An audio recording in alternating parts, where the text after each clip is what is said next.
The boy picked up a piece of wood charcoal glowing red hot. Without hesitation, stuffed it into the arm mechanism to tighten and stop the bleeding, then shot himself twice with a nail gun. That wasn't the end. He also wrapped a belt around his neck and then activated the machine to hang himself. The boy had been bitten by a zombie. Once the virus invaded the brain, he would immediately turn into a thoughtless zombie. Fortunately, the boy's will was strong, and he actually managed to repel the virus. The boy's name was Ikoma, living in an era overrun by zombies. These zombies, called Kabane, often move in groups of tens of thousands. Once bitten by them, ordinary humans would quickly turn into Kabane, so those bitten could only quietly end themselves with a bomb. Moreover, the hearts of Kabane are wrapped in a steel film, making them hard to kill with regular firearms. To resist the powerful Kabane, high walls were built between cities. The transportation of goods between cities could only rely on armored steel trains. However, these trains are not absolutely safe.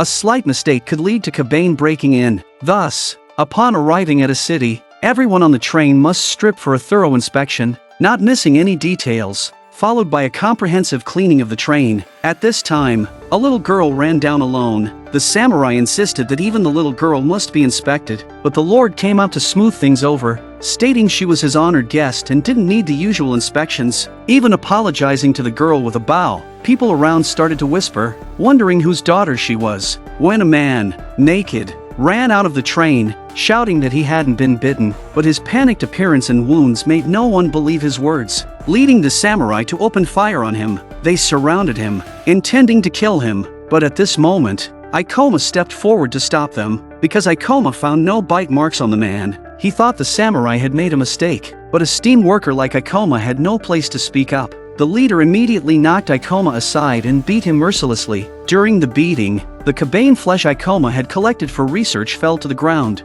making people think Ikoma was a Kabane. Aiming their guns at him again, the man behind tried to take the chance to run but was quickly spotted by the samurai and shot without mercy. The man quickly fell in a pool of blood, but a real Kabane wouldn't die so easily. So the samurai had indeed killed the wrong person. Ikoma cursed the samurai as cowards afraid of death and even tried to argue again, but was immediately knocked out by the samurai and thrown into jail. Only the little girl thought Ikoma was interesting, so she came to his cell under the moonlight to talk with him all night. She told Ikoma her name was Mume, and just as they were deepening their conversation, an accident happened. A train trying to enter the city from outside the gates didn't slow down despite signals from the guards. On closer inspection, the train had been overrun, covered in Kabane. The gatekeepers realized something was wrong and tried to raise the drawbridge, but it was too late. The train crashed into the city at 100 kilometers per hour, destroying everything in its path and exploding in the city center. But Kabane's vitality is extremely strong.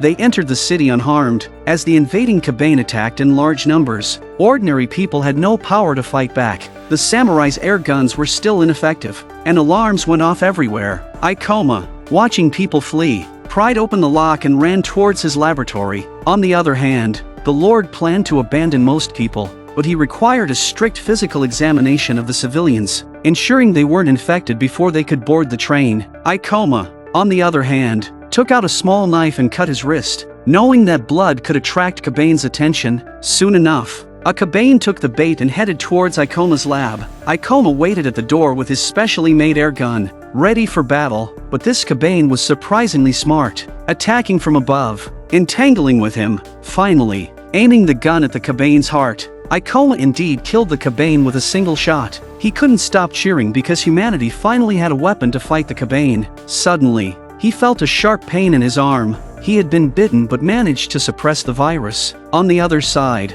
a Kabane lunged straight at Mume, who calmly untied the ribbon around her neck and killed the Kabane with a single kick, but she exerted too much force and couldn't pull her shoe out. A little girl bravely jumped into a horde of Kabane, indestructible by bullets, calmly adjusting her weapon. She even set a countdown because she decided to eliminate all the Kabane in front of her within 100 seconds. Ayam tried to dissuade her, but Mume, with a swift movement, decapitated a Kabane and casually threw the head away, provoking the surrounding Kabane, which then furiously charged at her. But this was all part of Mume's plan, as it gave the people in the city a chance to board the safety of the train and escape. With her combat skills and specialized weapon, even if all the Kabane pursued her, these ordinary Kabane were no match for her. Rolling, jumping, then pulling out a long spear, she splattered the blood of a Kabane on the spot, leaving the nearby Kabane stunned. Easily dealing with the last one and thinking of relaxing, Mume suddenly felt a chill behind her. It was an old Grandpa Kabane left. Without even looking back,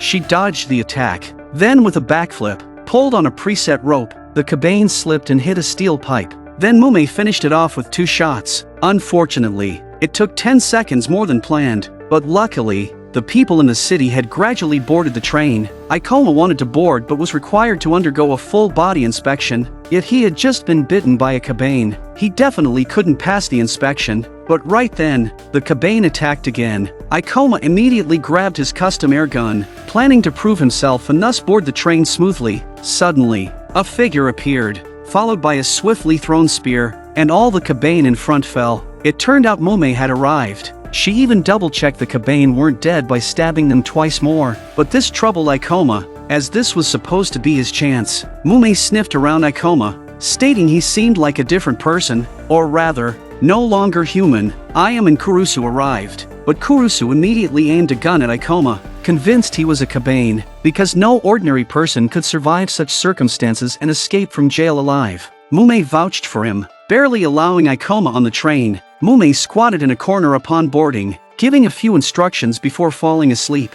Everyone thought she was exhausted, but under the cloak, Mume's face showed Kabane patterns, indicating the journey wouldn't be peaceful. Ayam took out the train key and started the journey, but before she could celebrate for 5 seconds, the guards shouted that the Kabane were coming again, and in large numbers, frightening everyone on the train to close all entrances. The Kabane, like a tide, smashed against the glass, and the samurai who hadn't boarded were unlucky. Due to the Kabane's destruction, a damaged water tank meant the train couldn't speed up fully, risking an explosion at any moment. In another car, a steam pipe burst and nearly hit civilians. Luckily, Ikoma caught it and easily put it back, but when Takumi accidentally touched it, he was burnt and puzzled how Ikoma could catch it. He suspiciously looked at Ikoma, wondering if Ikoma had really become a Kabane. When the real Kabane came knocking, even the thick iron door couldn't stop them from squeezing through. Ikoma, seeing this, immediately grabbed his custom air gun, decisively opening the car door. He aimed at the Kabane's heart and shot. The terrifying scene made everyone in the car gasp. Ikoma, seeing this, decisively pushed the Kabane out of the car. Then, without hesitation, he completely eliminated the Kabane. Ikoma wanted to show off his custom weapon, but suddenly, everyone in the car looked at him strangely. Even his best friend Takumi was full of fear. Following his friend's guidance, Ikoma saw his heart glowing like a Kabane's. Stunned, Ikoma had already suppressed the Kabane virus, but then Kurusu arrived. Ikoma desperately explained, but Kurusu didn't reason with him, decisively shooting Ikoma off the train. Ikoma fell hard onto the tracks, and Kurusu even made sure the car doors were sealed shut, leaving Ikoma utterly abandoned, his face a picture of despair. But the train's passengers soon faced the consequences of abandoning a companion, as a group of Kabane blocked the tracks. There were only 12 of them, but one turned out to be the missing lord, Ayam's father. Kurusu quickly pulled Ayam back into the car, then,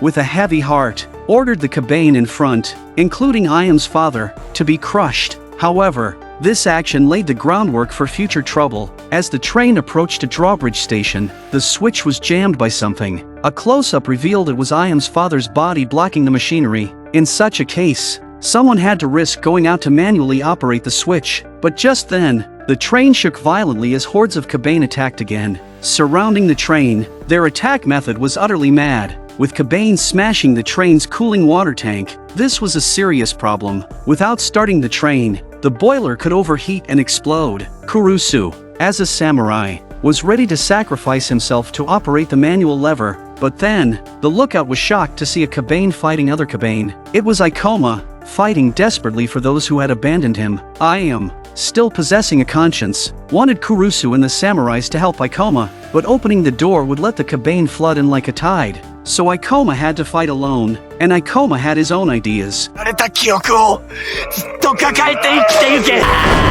The drawbridge was successfully lowered, saving everyone on the train, but watching the train move away was like feeling the coldness of human hearts. Ikoma finally let out his tears. Then suddenly, a rope was thrown next to him by Takumi, trying to pull him aboard, but he was stopped by others, and Ikoma, in despair, had no intention of boarding. Then, a familiar figure jumped down from the train. It was Mume. who nonchalantly hooked Ikoma's foot, telling him to stop talking nonsense and hold on. Takumi immediately broke free from restraint and forcefully pulled Ikoma aboard. But even on the train, the samurais would not tolerate a Kabane, even though Ikoma had just saved everyone. Then, Mume spoke up again and undid her clothes, revealing Kabane patterns and a heart like Ikoma's. Mume declared she was a Kabaneri, neither human nor Kabane, but just the word Kabane was enough to scare the civilians on the train. So, the samurais still insisted on throwing both Mume and Ikoma off the train, but Mume, with her unique identity and formidable fighting skills, plus the body of a Kabaneri, could easily overcome the samurai's air guns if it came to a fight. At this moment, Ayam arrived, saying that without the two's fight, everyone on the train would probably be dead. However, to ensure the safety of the civilians, Ikoma and Mume could only stay in the last car, but Ikoma, thinking he was a Kabane and not wanting to endanger others, wanted to leave and die, and he wouldn't stop talking, so Mume had to forcefully shut him up. After a beating, Mume knocked out, but she dared to do so because of the Kabaneri's strong recovery ability. When Ikoma woke up, his injuries were already healed. Mume commented on his good physique but lack of fighting skills. And now, without their only weapon, she would train him until Kandakaku, then he would be her shield. Ikoma disagreed, but before he could finish, Mume sensed the presence of Kabane and left with her sword to another car. The passengers panicked when they saw Mume running out, but she didn't find the Kabane. Instead, a man was bullying a pregnant woman, but the commotion alarmed Kurusu again. He was about to shoot the two violators, but Mume was clearly annoyed. Then, an engineer arrived, announcing the water tank's severe damage, forcing the train to stop and rest for the night. What would happen during this night? Due to damage, the train was forced to make an overnight stop, and Mume and Ikoma were locked in a carriage, suspected of being Kabane. From a small window, the two observed the outside scenery, while the civilians gathered around a bonfire to comfort the souls of the departed. However, the samurai's constant vigilance eventually faltered, and a woman in the crowd suddenly felt a shock in her chest. The very pregnant woman from the train, realizing she was infected but fearful for her unborn child, she dared not make a sound. Meanwhile, Mume and Ikoma found themselves secretly surrounded by civilians armed with weapons, but Ayam discovered and protected them just in time. Seizing an opportunity, Mume slipped away, only to be surrounded again by several men. To prove that Ikoma and she were not enemies, Ayam was forced to stab Ikoma with a knife. Despite the threat, Ikoma refused to resist, firmly stating that only the Kabane were the enemy. Gaining the trust of the people, Ayam later apologized to Ikoma, who had fainted from excessive blood loss. On the other hand, Mume had completed a task with some children when the pregnant woman finally turned into a Kabane. As people scattered in panic, Mume decisively untied the ribbon around her neck, leapt to grab a samurai's sword, and swiftly eliminated the Kabane. Although it was a reluctant necessity, the Kabane had to be eradicated. Back in the carriage, Ikoma, delirious from blood loss, pinned Ayam down, intending to bite her, but Kurusu arrived just in time to send him flying. Despite Ikoma's unintentional actions, no one was likely to believe him now. Just then, the Kabane attacked, causing civilians to frantically run back to the train. Ikoma and another were locked in the last carriage, where Ayam, after ensuring there were no wounds on Ikoma, found herself stripped of her credibility for defending him, and was forced to hand over the train keys. Their first action in power was to lock Ikoma and his friends in the last carriage and attempt to detach it, but they could not have anticipated the immediate retribution for their betrayal.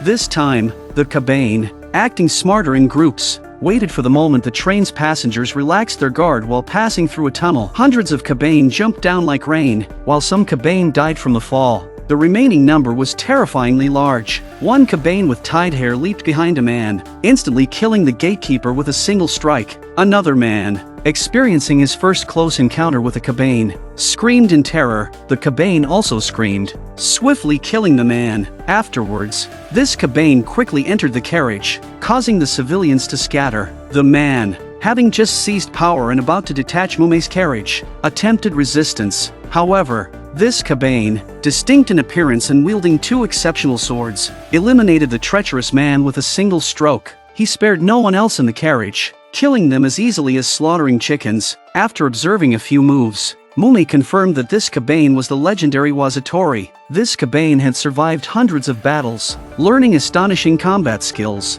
even evading bullets. Although Mume and another were locked up and couldn't escape, they were safe. but the same couldn't be said for the other passengers. In the blink of an eye, the next carriage's occupants turned into a feast for the Kabane. The commotion in the rear carriages finally alerted the crew in the cockpit to the situation. Ayam immediately grabbed a weapon and headed to the rear carriages, prepared to face fate alongside the samurai. Furthermore, he rallied everyone in the carriages along the way, calling on those who could fight and had weapons to join him. However, the civilians were more panicked than ever. Frantically fleeing to the front carriages, the samurai struggled to build defensive barriers, trying to contain the Kabane in that carriage. But the Kabane, hard to kill with air guns and the recently deceased also turning into Kabane, seemed endless. Realizing this could go on forever, the elder advised Kurusu that close combat might be more effective against the Kabane. Kurusu immediately ran back, seemingly to fetch something, but close combat wasn't easy, as a samurai was quickly dragged out. Lacking combat skills, he was surrounded and bitten, with the virus about to invade his brain. Deciding to die with the Kabane, he detonated a bomb on his chest. But instead of killing the Kabane, the explosion tore a huge hole in the top and side of the carriage. Then, Kurusu returned, bringing his bag with him, armed with his weapon, Kurusu's combat effectiveness sword, easily handling the ordinary Kabane. During a brief rest, the legendary Kabane launched a surprise attack on him. Kurusu was stunned. He had never seen such a Kabane, skilled in swordsmanship and seemingly capable of thought. Exchanging blows with him, this monster needed to be eliminated quickly, but its heart was incredibly tough. Kurusu's special knife broke, and he was stabbed in return. Unable to stand, Kurusu fell, and the samurai covered him with gunfire, but the dense bullets still missed the Kabane. If only they had Ikoma's special weapon at that moment. Meanwhile, Ikoma was already on his way, having escaped the carriage with another. Seizing the moment the train exited the tunnel, they rushed forward. Ikoma's special weapon, combined with Mume's combat skills, quickly cleared the Kabane from the roof. However, as Kabane hybrids, Mume was immobilized due to the lack of fresh blood, and Ikoma's blood was not an option, so Ikoma had to rely on himself. But he too soon felt his strength waning. He barely made it to Ayam and the others. Ikoma called out for fresh blood to replenish his strength, but the others hesitated. Only Ayam, without a moment's hesitation, climbed to the roof and cut her wrist with a knife. Her blood, spilling into the air, also attracted the legendary Kabane, who even attempted to climb up for a taste, but Kurusu wouldn't let him succeed, stabbing him directly. Finally, Ikoma drank the crucial blood from Ayam's wrist, with blood flowing into his heart. Ikoma's fighting strength surged, and trained by Mume, he stunned the legendary Kabane with a punch. Then, with his special air gun, he shot the Kabane in the heart. The people on the train were saved, and Ikoma finally earned the trust of the passengers. Ayam, regaining control of the train, decided the first thing to do was to provide Ikoma with regular blood donations, personally. However, Ikoma's friends stated they could share the burden too. The people in the carriage were chatting and laughing when suddenly the train came to an abrupt halt. It turned out there was a station ahead, but it was in ruins, with a huge barricade blocking the way, as if a massive monster had deliberately caused destruction. So, the group planned to manually start the crane to lift the barricade, but they didn't expect to run into major trouble halfway. To allow Kurusu's sword to cut through Kabane effortlessly, Ikoma decided to attach the heart membrane of a Kabane to the blade, ensuring it would never break no matter how it was used. He also upgraded the samurai's air guns so they could even penetrate steel plates, but whether these improvements were effective would only be proven in actual combat, especially with a huge obstacle blocking their path, and it was unlikely for such a dilapidated station to not have Kabane lurking around. Thus, Ikoma, accompanied by a few samurais, headed to the crane, taking a detour to avoid alerting any Kabane. The train was also started, ready for them to board once they passed through this area, but Mume found it too troublesome and charged into the boiler room alone, believing it to be the Kabane's nest. If she could eliminate all the Kabane there, the problem would be solved. As she expected, there were at least a few hundred Kabane. Mume was confident because she truly had the strength. She grabbed a bunch of bombs she had prepared in advance, threw them into the horde of zombies, and then shot the bombs, detonating them. The explosion left few Kabane survivors, none of which could harm Mume. Although one Kabane with a sword seemed smarter, it was still killed by a shot to the heart. Its dying scream seemed more like a signal, but Mume didn't care, efficiently eliminating all the Kabane in front of her. Checking the countdown, she only used 56 seconds, which was surprising. However, Another large group of Kabane emerged from another door. By the time Ikoma and the others finally reached the machine room, Mume had already dealt with all the Kabane, chiding them for being too slow. Though Mume appeared a bit tired, since the Kabane were dealt with, the next step was to hurry and pull the switch. A samurai decided to get some air by the window and discovered something astonishing. The shadows below seemed to be moving. He quickly informed Ikoma and the others. Another man took a telescope and was shocked. Those weren't shadows. There were at least tens of thousands of Kabane. Everyone was terrified, and Mume was shocked, realizing she had caused trouble. The few hundred Kabane she had killed were insignificant, and she had angered all the Kabane below. Ikoma quickly pressed the steam switch to provide power, but some physically fit Kabane had already climbed up. After dealing with this Kabane, Ikoma urgently told Takumi, who was controlling the crane, to return to the train. It was too late for him to start it, and Ikoma stayed behind to control the crane. Being a Kabane hybrid, he wouldn't be affected by bites, except potentially lethal ones, and the sheer number of Kabane was definitely lethal. So, Ikoma planned to finish the task quickly and then leave on the train. Meanwhile, Mume was still fighting but was so exhausted she was nearly entering a dormant state. And just then, she encountered a Wazatori skilled in combat techniques. She immediately kicked at the Kabane. The Kabane got angry and threw her down to the platform, and Mume no longer had the strength to move. Seeing this, Ikoma immediately shot the Kabane in the heart. He then quickly picked up Mume to check her injuries, but by leaving, the control of the crane was lost, and the plan to pass the obstacle was ruined. The driver had no choice but to hit the brakes hard, forcing the train to a stop. And more critically, the Kabane were already nearing the boiler room. The long-neglected boiler room couldn't withstand the Kabane's frenzied destruction, and the main body of the room exploded on the spot. The entire station began to collapse, with huge rocks rolling down from above. Seeing this, Ikoma immediately took Mume into a mine shaft for cover, but the shaft collapsed, leaving no word from them. On the other side, the people trapped in the train were having a hard time, as the Kabane were about to unleash a major attack. Tens of thousands of Kabane rapidly converged like smoke, forming a monstrous giant ready to overturn Iam's train at any moment. Under such circumstances, the driver didn't need to think twice before flooring the throttle, attempting to retreat at full speed. But the giant monster began attacking the train ferociously, with each swipe raining down hundreds of Kabane. How many more attacks could the train withstand? So, the driver quickly steered the train into a shelter at the station and immediately sent someone to pull down the gate switch. However, the monster didn't plan to give up. The samurais fired at it relentlessly, but to no avail. Fortunately, at the last moment, the gate finally closed. The giant monster slammed into it, scattering many Kabane in the impact. Some of the less fortunate Kabane were flung away, their bodies breaking apart. As swarms of Kabane rolled down onto the platform, the train seemed temporarily safe. But Iam and the others knew that as soon as they drove out, the Kabane would surely attack again. Nevertheless, they decided to make a break for it. Sweating bullets, they seized the moment the Kabane were distracted to dash out of the shelter. The ordinary Kabane in their path were crushed to smithereens, but the giant monster didn't appear immediately, giving the train's occupants a chance to rescue Mume and Ikoma. When Mume was rescued, she was dazed. Quickly realizing she needed to find Ikoma, she remembered being trapped under a pile of huge rocks, completely immobilized. Ikoma, desperate to help, attempted to move the rocks by hand, an impossible feat. Even with a lever, it snapped in half, and Mume was ready to give up. She said she had always been taught that only the strong survive, and now that she was helpless, she wasn't worth saving. But Ikoma turned around, found a machine, and tried to use it to lift the rocks by attaching a hook to the rope tied around the rocks. The machine wasn't up to the task. However, the rope snapped within minutes, nearly hitting Ikoma, and the machine broke down on the spot. Suddenly, Mume's chest lit up.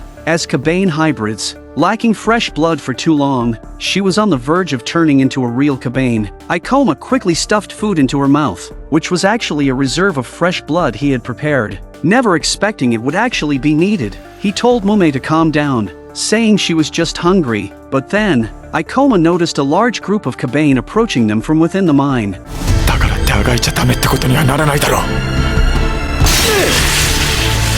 This must be Ikoma's umpteenth time cutting his wrists, but the Kabane were all successfully lured by the blood. And yet, Ikoma wasn't defeated, thanks to a plethora of traps and his special weapon. It's just that there were too many Kabane. In the end, it was unclear whether Ikoma was alive or dead. and by the time Mume woke up again, she had already been rescued. Fortunately, she managed to find Ikoma and pushed against him. Feeling the familiar touch and realizing Ikoma wasn't dead, they definitely needed to head back to the train. But halfway there, the giant monster appeared again, yet it didn't charge at the train immediately but started absorbing more Kabane on the spot. Mume, as expected, knew about this kind of monster. She said it was called a black smoke, and its heart was made of a special Kabane. As long as the core Kabane was destroyed, the fused monster would collapse on its own, but ordinary bullets couldn't even penetrate its skin. That's when Takumi revealed he had found a cannon. Though it was a second-hand find at the station, Mume suggested they might as well give it a try. Once the train started again, the well-fed black smoke charged at them. One side desperately ran, while the other desperately chased. The cannon was successfully positioned, operated by Ikoma's good friend Takumi, who was told to wait until the black smoke was close before firing. But nervous Takumi slipped and fired the cannon early, creating a spectacular scene, albeit not as planned, which angered both the black smoke and the monsters on the train. Kurusu decided to take matters into his own hands, testing the new weapon made by Ikoma. The new weapon was different, easily piercing the heart of a Kabane, but the giant one wasn't so easily dealt with as it was about to catch up to the train. The driver lifted the train's speed restrictions, but even then, they couldn't shake off the monster. Even the train's ceiling creaked under its weight, so Takumi took a risk and fired another cannon shot at it. This shot blew the monster's head off, revealing the core, and Mume took the opportunity to leap up and aim to destroy the core Kabane. But upon closer inspection, the person looked very familiar, as if seen somewhere before. With one shot,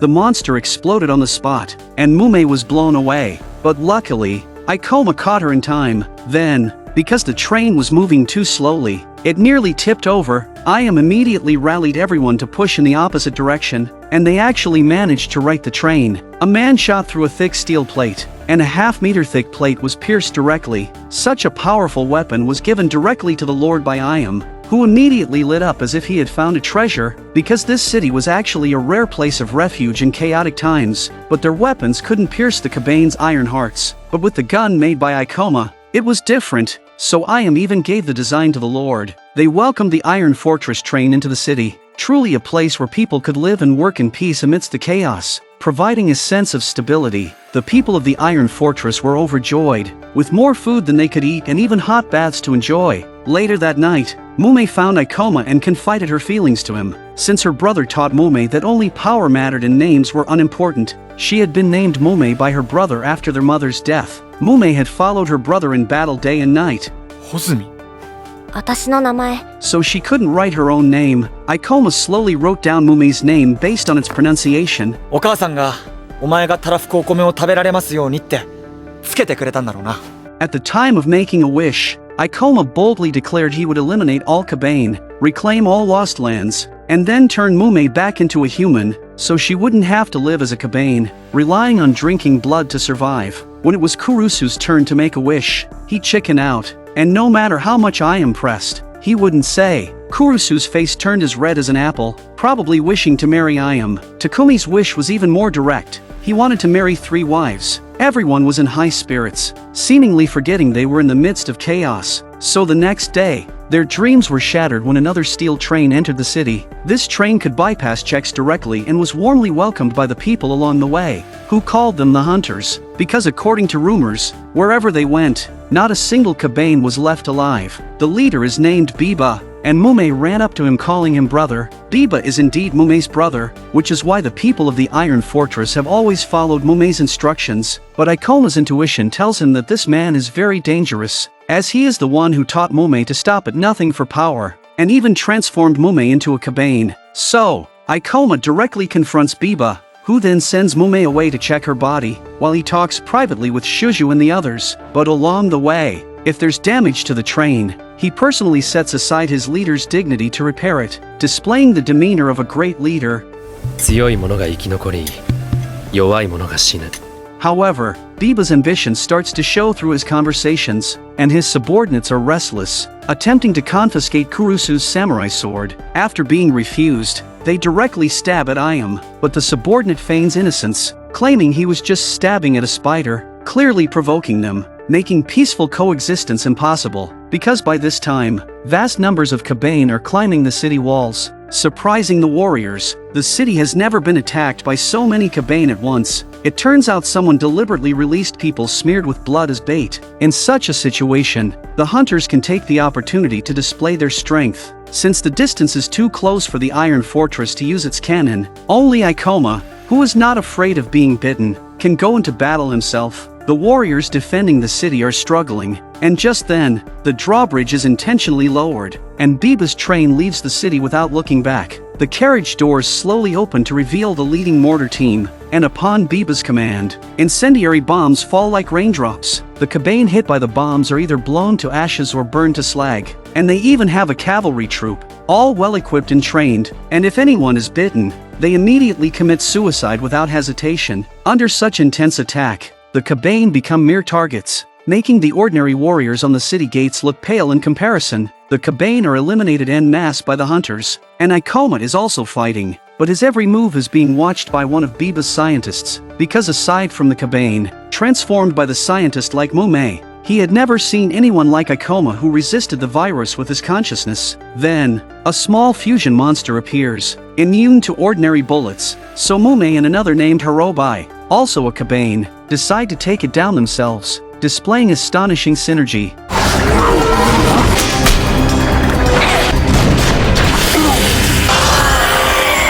But unexpectedly, one of Biba's men attempts to assassinate Biba. However, Biba, accustomed to such betrayals, doesn't waste words and kills him, not sparing even the mastermind behind the attempt. Ikoma, unable to stand Biba's indiscriminate killing, seeks to argue with him but is fortunately stopped by Takumi. Yet, Biba generously offers to escort the Iron Fortress safely to its destination. Iam immediately agrees, as everyone on the train feels they will be safe under their escort. This ostensibly righteous man harbors a sinister secret, keeping a carriage full of Kabane for some horrific experiment. And yet, despite his malevolence, city lords welcome him with open arms in every city he visits, for he is seen as a hero who eradicates Kabane among the people. Even today, he plans to use his own sister because the city lord is exceptionally cautious. For safety, the city lord requests that Biba only bring women and children for discussions, but this pleases Biba, as Mume and Hirobai accompanying him are both transformed Kabane. During the negotiations, Mume suddenly asks to use the restroom,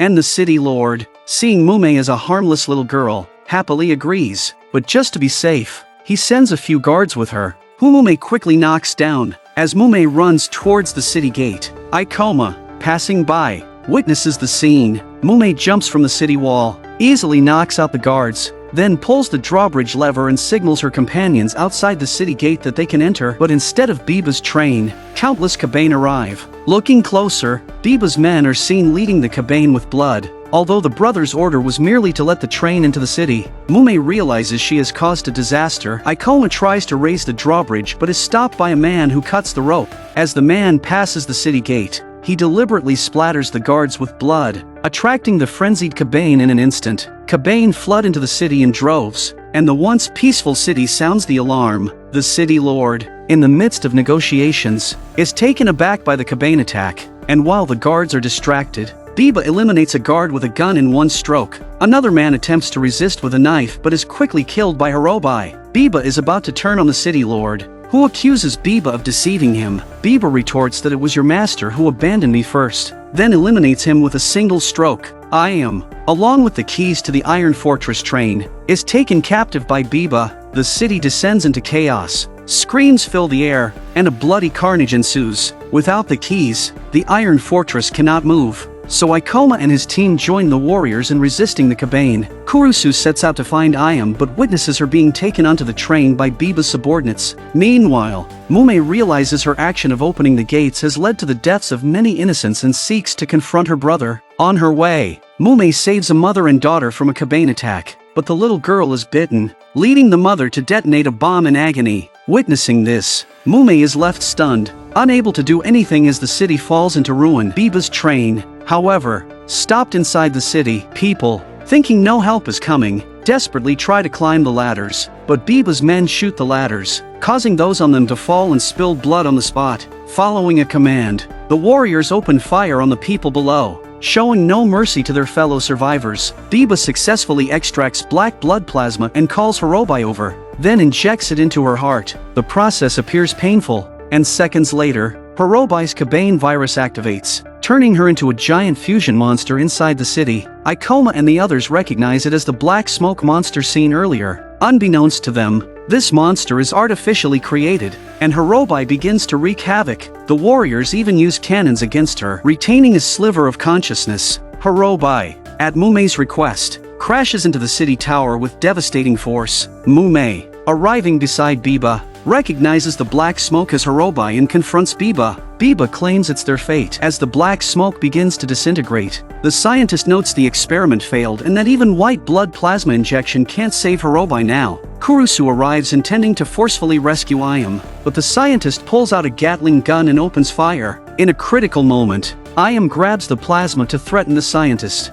who then turns the gun on Ayam. Kurusu sacrifices himself to save Ayam but falls off the cliff with the scientist. The giant creature disintegrates back into human form, providing momentary relief. However, Hirobai loses her consciousness, becoming a true Kabane with retained Kabane strength, easily eliminating the warriors. Even specialized bullets can't harm her, and the warriors' distant shots only provoke her, leading to a massive explosion. After the attack, the warriors still pose no challenge to her. Mumei, as her ally, attempts to stop her, but Hirobai makes it to Biba, stopping just a centimeter away from him, perhaps regaining a sliver of consciousness. But Biba shows no mercy to his once most capable subordinate, stabbing her heart directly. Hirobai falls in a pool of blood as Biba nonchalantly wipes the blood from his face and walks away. In just half a day, Biba turns the city of tens of thousands into ruins, proudly delivering an impromptu speech, madly instilling the survival of the fittest theory to the survivors and his followers. In an instant,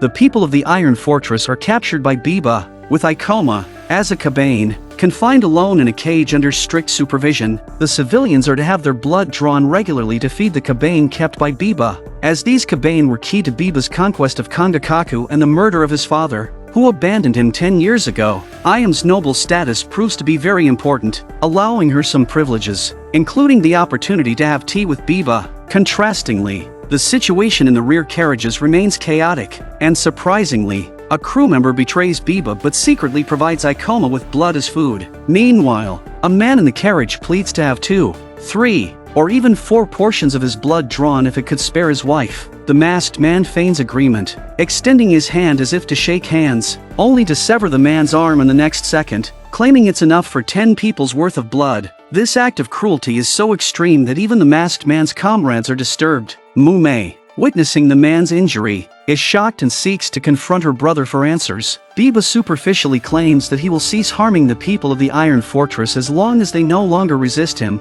Mumei leaves content with the explanation, but Biba understands that Mumei is no longer the obedient little girl who used to listen to him unquestioningly. The people on the train could no longer bear it, so that evening, they began planning a rebellion to overthrow Biba. Located in the first carriage, they needed to seize the keys to the carriage doors. After the discussion, Takumi handed Ikoma a piece of wire for lockpicking, waiting for Ikoma's signal to act when the blood collectors came again. Ikoma had already picked the lock and blended into the crowd. At Ikoma's signal, thick steam filled the carriage, and the people of the Iron Fortress charged forward. The carriage quickly descended into chaos, and Ikoma successfully obtained the keys between the carriages. Takumi wanted to deal with the traitor first, but Ikoma stopped him. It turned out he was pretending to defect, and most of the intelligence was actually passed to Ikoma by the crew member, fooling both sides. Then, the masked man started trouble again, holding a man hostage as a human shield, but seeing no shots fired, he kicked the man away and charged with a knife.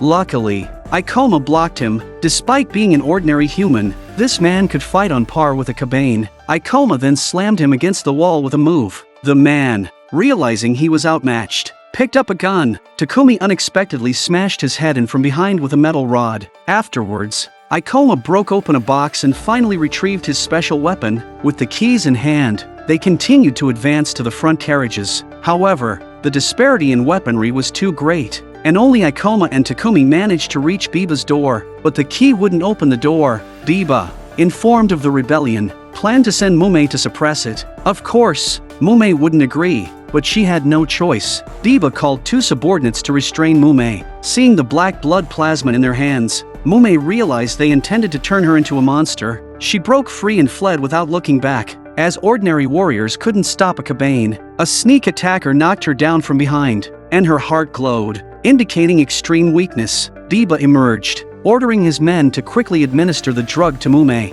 who could only helplessly call out Ikoma's name before losing consciousness. At that moment, Ikoma couldn't save her, as no key could open Biba's carriage door. In desperation, he shot at the lock to no avail. Biba emerged from behind, revealing he had swapped the keys in anticipation of the rebellion. Then, aiming to kill Ikoma, Biba's shot was blocked by Takumi. Such a bullet could instantly kill a Kabane, let alone an ordinary human like Takumi, who died on the spot. Ikoma, full of regret, was taunted by the deranged Biba, who even invited Ikoma to join his team. Ikoma, ready to fight, was overpowered and lost an arm. With worse yet to come, Mume appeared before him with a vacant look and stabbed Ikoma through the heart. Desperate, Ikoma fell from the train and rolled down a 100-meter cliff into the sea, leaving only the people of the Iron Fortress to collect Takumi's body. Biba, returning to the train, embraced Mume and personally injected her with black blood plasma. This would allow Mume to transform into the black smoke and destroy Kangakaku, enabling Biba to kill his father. But first, they needed to enter Kangakaku. Biba's father,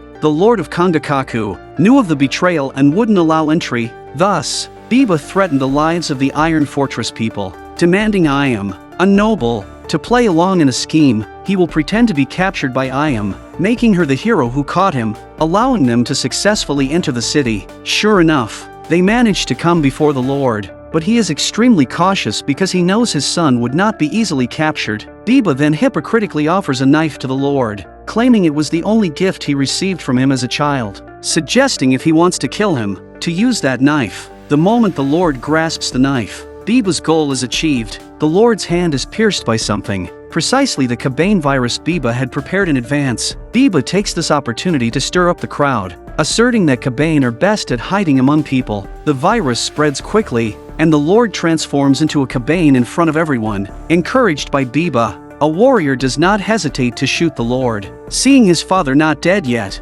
Biba continues to provoke, claiming a single shot isn't enough to kill a Kabane. Then, all the warriors open fire on the Lord, and Biba completely turns the tables, freeing himself and personally killing his father with a long sword. Biba questions everyone in the city via broadcast, suggesting if the Lord could be a Kabane, how many more Kabane might be among the citizens. While Biba stirs up the crowd, his men take the opportunity to poison the city. The city immediately descends into chaos, with people suspecting each other and even shooting their former companions. Biba's men take advantage of the chaos to eliminate the city's warriors, then drive the train into the city and open all the carriage doors. With the keys turned, tens of thousands of Kabane pour out from the train, throwing the entire city into utter chaos. With the warriors unable to stop so many Kabane, Biba watches his masterpiece unfold with glee, and when one of the Lord's men discovers the truth, Biba shoots him dead. Another confused warrior, thinking the Kabane invasion was the Lord's doing, vents his anger on the Lord's corpse, but that was Biba's father, so Biba also kills this warrior. He then sits on his father's throne, quietly admiring his work. As it's time for the main event with Mume, female Kabane, once injected with black blood plasma, transform into a monster known as Black Smoke. Mume is no exception. Despite her struggles, her body can't resist instinctively. In a daze, she transforms into Black Smoke, setting Kandakaku ablaze, with humans still resisting with their remaining weapons. At this moment, Kurusu and Ikoma, who had previously fallen off the cliff, return, with Ikoma appearing transformed and his fighting strength massively increased. Ikoma, having been stabbed through the heart by Mume and fallen off the cliff, did not die. However, as a Kabane, he is now without will to fight, kneeling on the ground in tears, even hiding from a regular Kabane in a broken building, focused on the slowly approaching figure. Ikoma is scared to the ground. Fortunately, the figure is not a Kabane but Kurusu, who also fell off the cliff, and he has brought Biba's scientist with him. When Kurusu tries to team up with Ikoma to go back and save the people of the Iron Fortress, a despairing Ikoma outright refuses. Kurusu, frustrated, says he was mistaken about Ikoma, then prepares to go alone, dragging the scientist with him. Before leaving, he reveals to Ikoma that the reason Ikoma is still alive is that Mume deliberately missed his heart by less than an inch with her stab. A slight deviation would have been fatal, indicating Mume still had a sliver of consciousness and intentionally spared Ikoma's life. Hearing there's a chance to save Mume, Ikoma is immediately revitalized. The scientist says there's only one way to save Mume, injecting white blood plasma into her heart. Before leaving, Ikoma cuts his hair short, secures his weapon to his severed arm with a belt, then fixes it in place with his familiar nail gun. Even discarding his glasses, he approached the doctor by the beachside fire to ask for plasma. However, when the doctor was about to hand him the white plasma, he clarified a mistake had been made. Ikoma stated that he actually needed the black plasma, and it was for his own use. Ikoma injected the plasma without hesitation. The Kabaneri virus activated rapidly, though partially blocked by the collar around his neck. Under the doctor's guidance, he fully unleashed his power, even if it meant burning through his life. Ikoma quickly joined forces with Kurusu to eliminate the Kabaneri in front of them. After all the Kabaneri were dealt with, Ikoma felt his consciousness blur, a side effect of the black plasma, ultimately leading to a complete loss of consciousness and transformation into a true Kabaneri. There was only one vial of white plasma available, but Ikoma insisted on saving it for Mume. When Kurusu asked what he was, Ikoma declared he was still a Kabaneri. Kurusu promised if there ever came a time when Ikoma couldn't answer that question, Kurusu would not hesitate to kill him. They rushed towards the city, where Mume, transformed into the black smoke, was wreaking havoc. To her, the human-fired shells seemed like a swarm of disturbing red butterflies in her dream. Mume ran desperately, knowing if she fell, the butterflies would swarm her, leaving her no choice but to run helplessly. Meanwhile, Biba, the root cause of all this, watched his creation from the governor's mansion with glee. As Mume neared the mansion, Biba ordered a full retreat. Biba's subordinate, upon hanging up the phone, turned to see Ikoma, thought to have fallen off a cliff. Approaching, the warriors couldn't stop him. Knowing Ikoma was there to settle scores with Biba, the man quickly called a group of warriors to attempt a headshot on Ikoma but didn't anticipate not being the only one there. He was shocked that Kurusu, a mere human, could fight so well. In moments, the warriors were taken down by the duo. The man, frustrated, ordered his men to hold off Ikoma and Kurusu as they were on the train tracks. He then drove Biba's train straight at them, intending to crush Ikoma on the spot. Ikoma had no intention of facing off against a several hundred-ton train. Just as he thought to escape, warriors tackled him, intending to die together with Ikoma.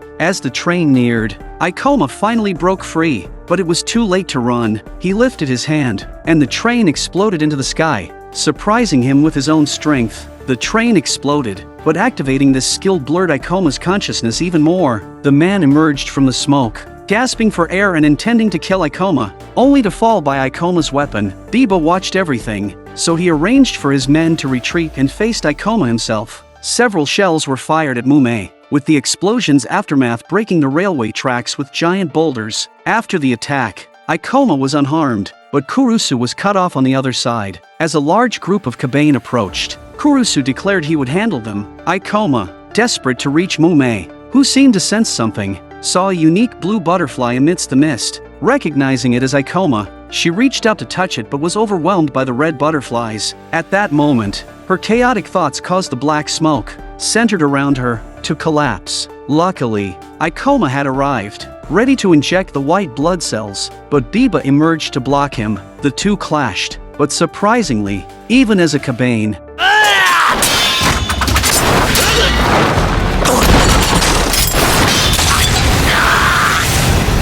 Ikoma wasn't a match for Biba. However, Biba's actions had enraged Ikoma to his limit, and he managed to break Biba's sword with sheer brute force. As the two clashed again, Biba attempted to break Ikoma's arm but underestimated the power granted by the black plasma. Ikoma, with a burst of effort, flung him into a nearby pond. Biba, sweating coldly, was genuinely afraid for the first time, but as Ikoma was about to finish him off, he suddenly experienced darkness. The side effect of the black plasma struck again, causing Ikoma to go blind. Seeing this, Biba cautiously stood up, slowly picked up his sword, and without making a sound, approached Ikoma from behind. Meanwhile, Mume, sensing Ikoma in danger, desperately tried to warn him through her subconscious cries. Just as Biba was about to stab Ikoma, Mume instinctively threw down the jade she held in her palm. This was a gift from Ikoma. The moment the jade hit the water, creating a sound, Ikoma instantly turned and aimed his gun at Biba. A bullet then flew off Biba's arm under a flash from the heart concealed beneath his clothes,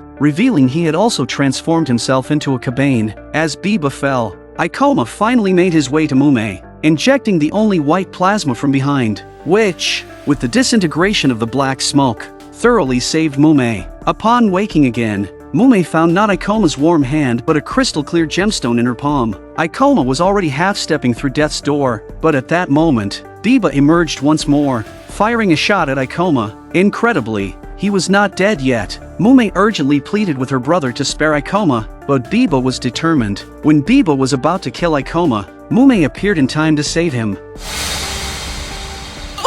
やめてって言ったでしょ。そうか。無名。ごめんね。兄様。私は、穂積。Leading to Biba's ultimate death, the people aboard the Kotetsujo train planned to flee again, while Biba's followers wished to board. A young girl slapped one of them on the spot. They promised to divulge the route out of the city and the locations of Ikoma and Kurusu. Seeing Ikoma's hopeless situation, they decided to return to the train first. The driver went full throttle, collapsing the tracks and burying Biba's body under bricks and rubble. The group escaped, but life seemed never to awaken again until Ikoma did. In Mume's despair, 動かすな。 they embraced, weeping, as Ikoma's heart flashed again, immediately recognized by Mume as the effect of white plasma. Thus, Biba's last bullet, seemingly fatal, turned out to be the white plasma that saved Ikoma, perhaps acknowledging Ikoma's will. A Kabane suddenly broke through the window without warning, frantically searching for a target until a gunshot sent it flying, executed by a young girl standing at the door. Mume had arrived just in time, but lamented the poor defense of the Allied forces' logistics, allowing Kabanes to infiltrate the rear factory. Casually entering the factory, Mume accurately shot down a Kabane in sight. The last one charged at a worker, so Mume cut a rope, dropping a heavy object right on the Kabane. Then, by turning on the conveyor belt, the Kabane was brought directly to her and shot dead. It was puzzling why Mume suddenly appeared there. Following the collapse of Kondakaku half a year ago, various powers rose, aiming to cross the mountains back home through the sea gate occupied by Kabanes for 5 years. Thus, a united army was formed to break through. Mume joined them, quickly deploying samurai for frontline support. Just after joining the battle, the factory scene unfolded, with Mume rushing to another battlefield as one side nearly fell. She landed stylishly, ready to scold the men for only defending the rear as per Kotetsujo's mission, but revealed she had already resolved the issue, saving 2 men in the process. Mume, no ordinary person, joined another lookout, turning a tense battlefield into her solo show.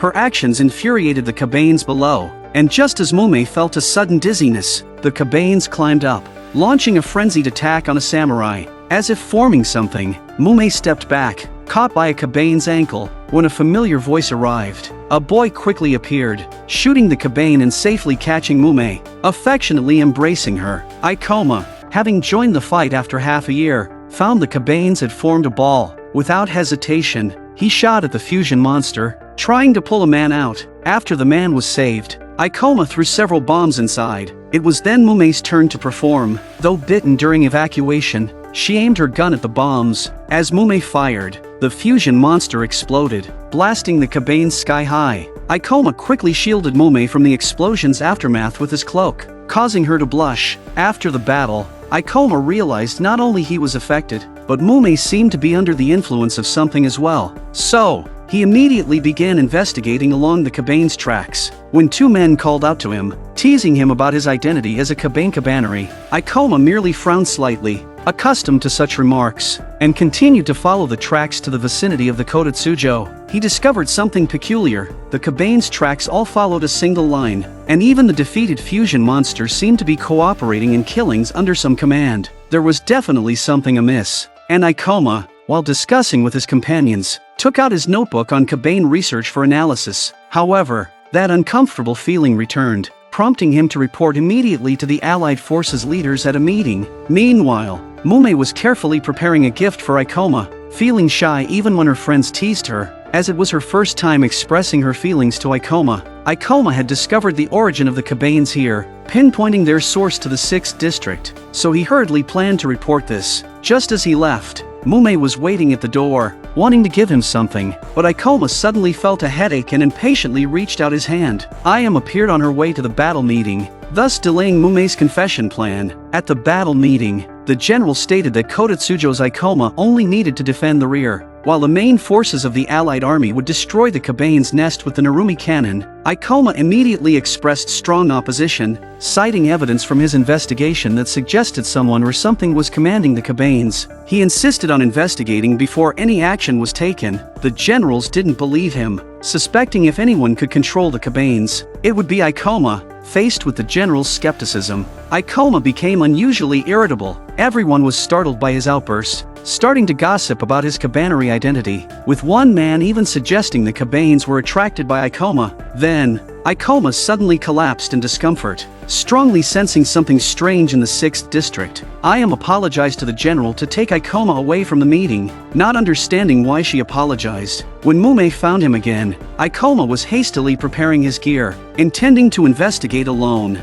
Mume strongly objected, thinking of his safety, but Ikoma mistook it as a lack of trust. Shocked by Ikoma's abnormal behavior, Mume immediately checked on him, only to find his vacant stare. The Kabane virus inside Ikoma had gone out of control, and he lunged at Mume like a true Kabane. Nearby soldiers aimed their guns at him while Mume desperately held Ikoma back from hurting others, but he knocked her down in a nearby hall. Mume tried to embrace the out-of-control Ikoma but was pushed down into a shop. No matter how much she resisted, Ikoma pressed down on her like a wolf on a lamb, ready to bite, but Mume gave up resisting and burst into tears. Seeing Mume's tears, Ikoma regained his sanity, about to apologize and comfort her but was restrained by soldiers arriving to control him, his frenzied state resembling that of a true Kabane. Kurusu and Ayam came to help Ikoma, but the soldiers didn't buy it, pointing their guns at Kurusu, creating an awkward situation. Ikoma suggested he be locked in a solitary cell, arguing that if he didn't lose control again within 3 days, it must be acknowledged he posed no danger. The proposal left some undecided,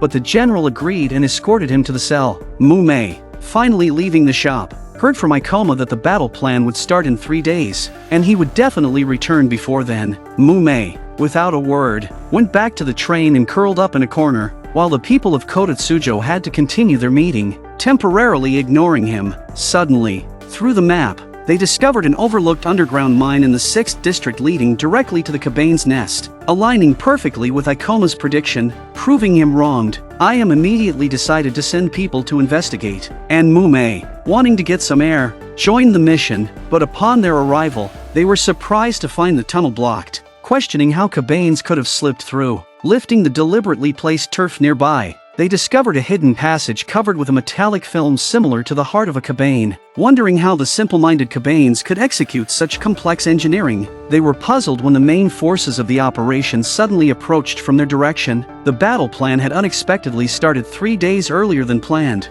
heightening the tension within the city as warriors began surrounding the Kabane nest and unexpectedly stumbled upon Mume acting on her own. A warrior even suspected Mume and her group of signaling the Kabanes, aiming his gun at them. Suddenly, a loud noise came from the tunnel behind them. Mume, sensing danger, quickly signaled everyone to hide as the door was crushed under pressure, and Kabanes poured out like a flood, with the 2 front soldiers meeting their demise. Mume ran to the top of the tunnel. However, the leading man below was less fortunate. Initially intending to resist, he found himself facing a Kabane using a corpse as a shield. In a blink, the man and his companions were overwhelmed. A comrade signaled Mume to climb to a higher position, but Mume decisively refused. Mume entered the tunnel alone while the battle-ready armies took their positions and alarms rang throughout the city, signaling the large influx of Kabanes. Ikoma, detained, could only overhear men gossiping and learn from them that Mume had entered the tunnel. Anxious, he asked them to unbind him, wanting to assist Mume, but the 2 warriors, believing Ikoma and Mume were responsible for the Kabane invasion, shot Ikoma. The shot not only failed to neutralize Ikoma but enraged the Kabane virus within him. Furious, Ikoma sought to break free from his chains. Seeing Ikoma's struggle, the warriors fired several shots, but the chains fell apart, and the warriors fled in terror. But when one thought Ikoma would attack, he merely picked up the man's gun, glared at him menacingly, and left alone, concerned only for Mume's safety. Meanwhile, Mume encountered numerous Kabanes in the tunnel, eliminating the frontliners with her specialized weapon, intending to escape by stepping on their heads. Given the overwhelming number of Kabanes, she was caught by her coat but quickly shed it to escape. Turning around, she fired several shots and threw a handful of bombs, nearly wiping out the group. However, the closer she got to the nest, the stronger her body reacted. Mume noticed something wrong ahead, a cluster of metallic films resembling a spider web. Leaping through successfully, her sword inadvertently cut through part of the barrier, causing a pile of rocks to fall, a detailed trap that Kabanes couldn't possibly set, confirming her suspicion that something was commanding them. At that moment, the Allied forces commenced their assault, disregarding Mume's safety and aiming their cannon at the Kabane nest. The cannon fire caused no damage. Inside the nest's core, a Kabane-like man was tampering with a sniper rifle, then aimed it directly at the cannon. Oddly, the bullet burst into a splash of blood upon impact. Blood smeared the muzzle after 2 shots, leaving the soldiers bewildered by the seemingly futile attack. But the next moment, a swarm of Kabane rushed out, drawn to the scent of blood, with some even leaping from the mountains, crazily charging towards the Mume cannon. In an instant, the entire cannon was overrun with Kabane, throwing the commanding general into panic, as he had just ordered to reload for another shot. Now, with Kabane covering the cannon, even blocking the muzzle tightly, the general was undeterred. He ordered his men to fire at all costs. As the button was forcibly pressed, the cannon was utterly destroyed. The crew of the Kutetsuju, hearing the commotion,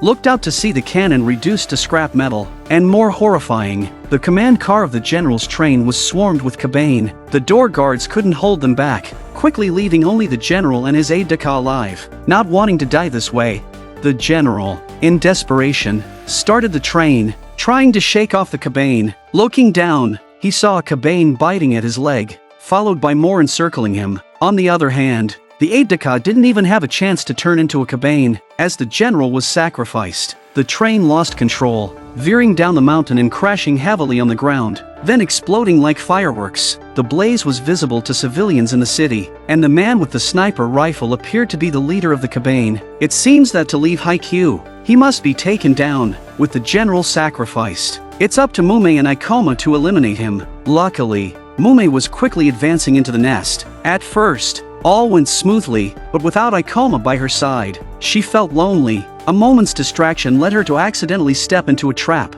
tumbling down and crashing hard on the ground. The patterns of Kabane emerged, signaling Mume's weakened state. Before Mume could recover, she chillingly realized that bodies were hanging behind her. Then, a Kabane climbed down from the ceiling. Just like Spider-Man, this hole wasn't just any trap but the nest of the Kabane. Mume quickly grabbed her gun to shoot at the Kabane, but it dodged with agility and astonishing destructive power, slamming her against a wall. Her gun was flung into a nearby pond. With her last strength, Mume scrambled towards a suspension bridge, but running upwards, how could she outrun a creature that took shortcuts, appearing instantly on the bridge? Despite his frenzied attacks, Mume was accidentally wounded. Mume managed to create some distance before kicking the Kabane away. The Kabane accidentally collapsed the bridge but didn't fall, swinging to safety with a thread. As Mume was about to reach her gun, the Kabane was already below, waiting with a large rock. Fortunately, Mume wasn't hit directly but was blasted into a pond on the side. But the Kabane charged again, and before Mume could catch her breath, she was kicked out by the Kabane and landed at the entrance of a nearby hole. Fortunately, Mume managed to crawl into the hole, while the Kabane, being too large, couldn't follow. Seemingly safe for the moment, an exhausted Mume took the chance to rest, praying for someone to rescue her. But the Kabane was smart. It started to forcefully push a boulder, trying to crush Mume inside. Seeing this, Mume desperately grabbed a steel cable above, but this was only a temporary reprieve and did not offer an escape. She began to despair. Ikoma then descended from the sky, landing on the Kabane, shooting it directly in the heart. If one shot wasn't enough, then he'd fire several more. After defeating the Kabane, Ikoma too was at his limit, considering he had been shot at by soldiers mistaking him for a Kabane on his way here. It was a miracle he made it at all, but as the two embraced, their injuries miraculously began to heal. When Ikoma's friends found them, they were already in good condition, and the friends had brought Ikoma's custom weapons and maps, so they immediately headed deeper into the nest. This place turned out to be the old home of the former lord of the city. A man who claimed to have followed the previous lord for 20 years, knew the place inside out. So, the group quickly arrived at the core, where a man with binoculars spotted a child lying inside the core. At this moment, they were unaware they had been targeted. Normal Kabane wouldn't use guns, indicating this must be the Kabane leader. Hiding, the man took a closer look at the cabane, realizing it was the city lord who died 5 years ago. It turns out the lord had turned into a cabane 5 years ago, but oddly, he immediately bit his daughter. Even more strangely, he shed tears, suggesting he hadn't lost consciousness, but the samurais in front were doomed, as the daughter was shot by them while trying to defend him. Enraged to the extreme, the man stood up and bit each samurai.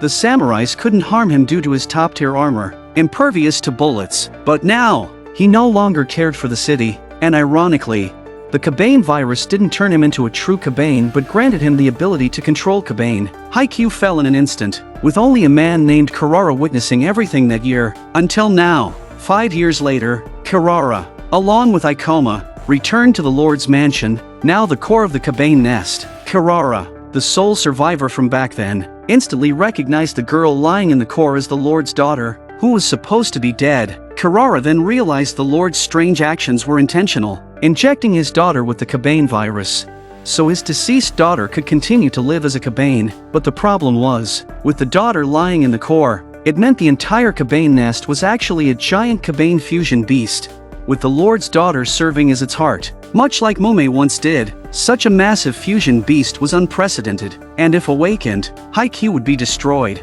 leaving no one able to escape alive. But now, unaware of this, the Allied forces began bombarding the area, with the nest's Kabane showing signs of revival. So, Kirara immediately went out to negotiate with the Lord, hoping to convince him to abandon his destruction of Haikyuu, but the Lord gave him a cold look and, without a word, shot at him. Seeing the man still talking, he fired another shot. Fortunately, the bullet wasn't armor-piercing, and Ikoma blocked it with his steel heart. Seeing Ikoma wounded, Mume quickly raised her gun and knocked the Lord's weapon away, but the sniper rifle didn't fall to the ground. Mume rushed upwards, and by the time the Lord retrieved his gun and looked through the scope, Mume was already in front of him, initiating a showdown worthy of a Kabaneri.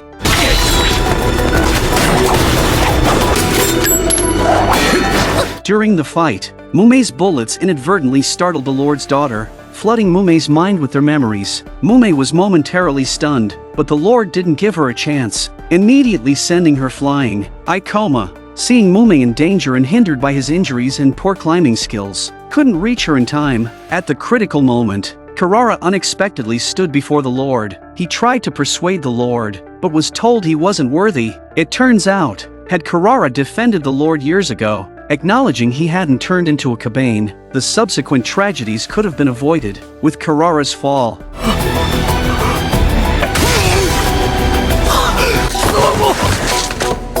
an enraged Ikoma charged at the Lord, clearly outmatched. At the crucial moment, Mume leapt to save Ikoma, her aura entirely transformed. After a fierce battle, Mume triumphed over the Lord, who fell defeated.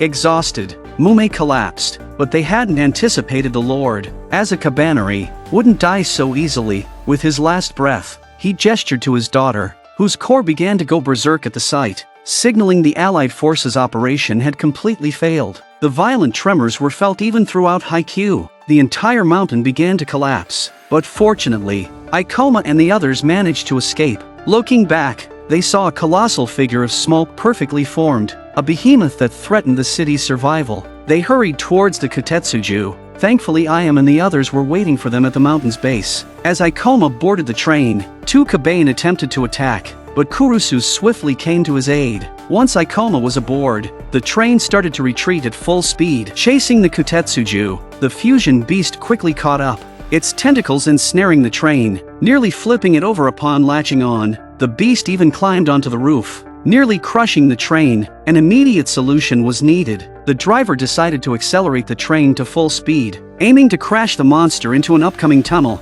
though risking not being able to decelerate in time, potentially causing an explosion. Someone needed to manually activate the magnetic brakes at the last moment. Offering a glimmer of hope, Ayam announced over the PA for everyone to hold tight, warning of an emergency brake. The beast, still threatening, was unaware that the samurais had prepared cannons, ready to fire at any moment. As the train sped towards the tunnel, the samurais didn't hesitate to act. Caught off guard, the beast crashed headfirst into the tunnel. Then, the drivers simultaneously hit the brakes with full force, the strong inertia catching everyone off guard. As the Kotetsuju was emergency braking, the beast behind it let out mournful howls, actually being torn apart by the impact. The Kotetsuju successfully came to a stop, and with the beast's demise, snow began to fall in the skies of Haikyuu. The Lord also walked the last journey of his life in this snow. Haikyuu, like a child recovering from a severe illness, started to brim with life once more. The people of the Kotetsuju also bid farewell to Haikyuu. Although not all Kabane were eradicated, they could finally return home. Whether it was Ayam and Kurusu, Mume and Ikoma, or anyone else on the train, they had been away from this beauty for too long. Ikoma and Mume stood quietly outside the train, their mood as fresh as the spring scenery. Ikoma extended his left hand, receiving a carefully prepared gift from Mume. Suddenly, Mume told Ikoma that the patterns on the stone would change. As Ikoma looked closely, Mume tiptoed gently, and so, the story comes to an end.